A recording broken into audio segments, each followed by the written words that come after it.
रोशनपुर नाम के गांव में चंदा और शांति नाम की जिठानी और देवरानी रहती थी। चंदा का पति बहुत पैसे वाला था। उनके पास किसी भी चीज की कोई कमी नहीं थी और उसके विपरीत शांति का पति बहुत ही गरीब और नशेड़ी था। शांति चंदा के घर में काम करके अपना घर चलाती थी। भाभी, घर पर खाने के लिए कुछ भी नहीं है। अगर आप थोड़ा खाना दे पाए तो बहुत मेहरबानी होगी। मुझे जो भी पैसे मिलते हैं वो तो आपके देवर नशे में उड़ा देते हैं। ये तुम लोगों का ना रोज रोज का ड्रामा हो गया है। अब देवर जी कमाते नहीं है तो मैं क्या करूं? तुम्हारा पति तो तुम्हारी सारी कमाई दारू में उड़ा देता है। रहने दो भूखा उसे। अरे ऐसे मत बोलिए भाभी, आप तो जानती ही हैं कि वो मन के कितने साफ हैं, पर इस बेरोजगारी के कारण उन्हें दारू पीने की लत लग गई है। अरे अपना ये रोना गाना बाद में कर लेना, पहले काम निपटा ले घर का। मेरा और टाइम खराब ना कर। जा गेहूं पीस ले, फिर तुझे कपड़े भी धोने हैं। शांति रसोई घर में जाकर गेहूं पीसने लगती है। पीसते पीसते कुछ गेहूं वहाँ कपड़ों में गिर जाते हैं, जिसे देखकर उसके दिमाग में एक आइडिया आता है। क्यों ना ऐसे ही थोड़े गेहूं मैं अपने पल्लू में बांधकर घर ले जाऊं, फिर एक बर्तन में जमा कर लूंगी और उसे पीसकर रोटी बना लूंगी। कुछ दिन तो ऐसे ही चलता रहा, मगर फिर एक दिन चंदा ने शांति को ऐसा करते हुए देख लिया। अरे पहले तो मुझे लगा तुम लोग बस गरीब हो, पर तुम लोग तो चोर भी हो। चोरनी कहीं की। मुझे तो लगता था तू गेहूं पिसती है, पर तू तो अपने पल्लू में गेहूं छुपा कर ले जाती है। निकल मेरे घर से। मुझे माफ कर दो भाभी, हमारे पास खाने के लिए एक दाना तक नहीं था, इसलिए मुझे ये सब करना पड़ा। अरे तुम लोग मेरे रिश्तेदार हो, इसीलिए दया कर तुझे मैंने अपने घर पे काम पर रख लिया।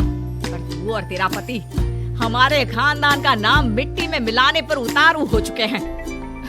आपको मुझे जितनी गालियाँ देनी है दीजिए, मारना है तो मार भी लीजिए भाभी, पर मुझे काम से मत निकालिए। परिवार की बात है, वरना कोई और ऐसा काम करता ना तो धक्के मार कर कब से घर का बाहर निकाल दिया होता। रोते रोते शांति अपने घर चली जाती है, जहाँ उसका नशेड़ी पति कहता है, अरे कहाँ रह गई थी कामचोर? इतनी देर क्यों कर दी? आज पैसे लाई कि आज भी खाली हाथ वापस आ गई है? अपने हाथ दिखा। जरूर पैसे छुपा लिए ताकि मैं दारू ना पी पाऊं। नहीं जी, मैं आपसे क्यों छुपाऊंगी? और अभी आप दारू पीने की बात कर रहे हैं, उसी कारण तो आज हम लोगों की ये हालत हो गई है। किसी काम की नहीं है तू, बिना मार खाए समझेगी नहीं। रख, अभी तेरे होश ठिकाने लगाता हूँ। रामलाल शांति को बहुत मारता है। शांति का मन दुखी हो जाता है और वो गांव के तालाब के पास के एक पेड़ के नीचे बैठकर फूट फूट कर रोने लगती है।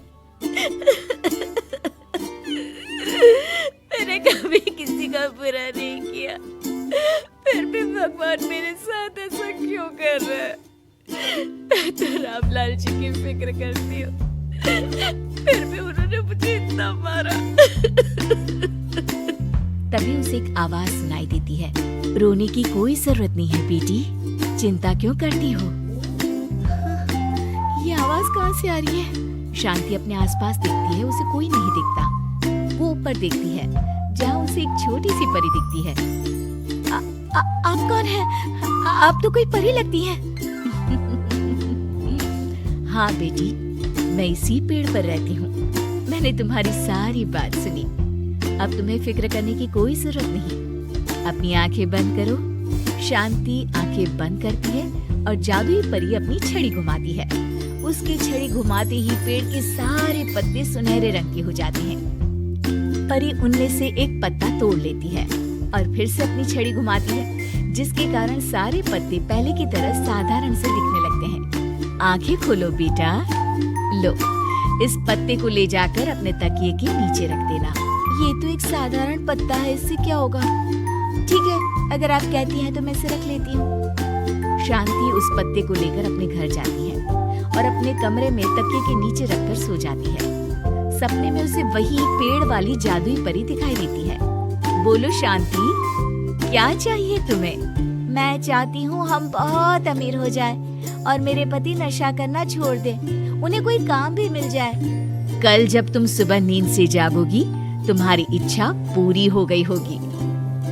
अगली सुबह शांति नींद से जागती है, अपने आसपास का नजारा देखकर चौंक जाती है। उसके बिस्तर पर चारों तरफ सोने चांदी रखे हुए थे। हे भगवान, कहीं मैं सपना तो नहीं देख रही? इतना सारा सोना, वो भी मुझ गरीब के पास। रामलाल जी को बताती हूँ, वो बहुत खुश होंगे। शांति जैसे ही कमरे के बाहर जाती है, वो देखती है कि रामलाल सूट बूट पहने काम के लिए बाहर जा रहा होता है। मुझे शहर में एक नौकरी मिल गई है शांति, मुझे आने में देर हो जाएगी, घर का ध्यान रखना। और इस तरह शांति बहुत अच्छा जीवन बिताने लगती है। उसके पास अब किसी भी चीज की कमी नहीं रह जाती। रातों रात शांति के पास आए इतने पैसों को देखकर उसकी जिठानी उससे पूछती है, अरे क्यों रे शांति, कहीं बड़ा हाथ मारा है क्या? अचानक तुम लोगों के पास इतना पैसा कैसे आ गया? नहीं नहीं भाभी, ये सब तो जादुई परी के दिए हुए पत्ते का कमाल है। शांति जादुई पत्ते के बारे में सारी बात चंदा को बताती है, जिसे सुनकर चंदा के मन में लालच आ जाता है और वो झूठ मूठ रोते हुए उसी पेड़ के नीचे जाती है जहाँ उसकी रोने की आवाज सुनकर जादुई परी कहती है, क्या हुआ बेटा, क्यों रो रही हो? मैं बहुत गरीब हूँ, मेरे पति मुझे बहुत मारते हैं, अब मैं जीना नहीं चाहती। चिंता मत करो बेटा, अपनी आंखें बंद करो। जादुई परी चंदा को भी उसी पेड़ का एक पत्ता देती है और तकिए के नीचे रखने को कहती है। चंदा उस पत्ते को लाकर अपने तकिए के नीचे रख लेती है और अगली सुबह जब उठती है तो उसके कमरे में चारों तरफ सांप बिच्छू रहते हैं। अरे बचाओ बचाओ, कोई मुझे बचाओ, ये कैसा पत्ता है जिसे लाने के बाद उस गरीब शांति के पास तो इतना सारा सोना आ गया और मेरे चारों तरफ ये सांप बिच्छू, अरे कोई बचाओ। चंदा अपनी जान बचाती हुई शांति के पास जाती है। चलिए भाभी, मुझे लगता है आपके घर में सांप बिच्छू को बस जादुई परी ही हटा सकती है। दोनों मिलकर जादुई परी के पास जाते हैं। ये सब तुम्हारे बुरे इरादों का नतीजा है चंदा। तुम झूठ मूठ बस पैसे के लालच के कारण यहाँ आकर रो रही थी, इसीलिए तुम्हें जादुई पत्ते ने उसकी सजा दी। अरे मुझे माफ कर दीजिए जादुई परी, मेरे मन में लालच आ गया था।